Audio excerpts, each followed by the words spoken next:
You look at Social Security for a moment. Do you think it's necessary to reform Social Security with private accounts? No, it's not necessary. I personally prefer it because, look at me, for example. I'm 40 years old. I'll get about a 1% rate of return on my payroll taxes. If Social Security could pay me my benefit, which of course it can't, my children who are 5, 7, and 8 years old will get a negative 1% rate of return on their money.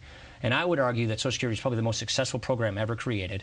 And it's popular because multiple generations value it. Right. If my kids are going to get negative 1% rate of return on 13% of their payroll taxes, basically, you think they're going to continue to support the program? Let them have the choice of having a personal account like I have as a federal employee, as a member of Congress. It's not privatized.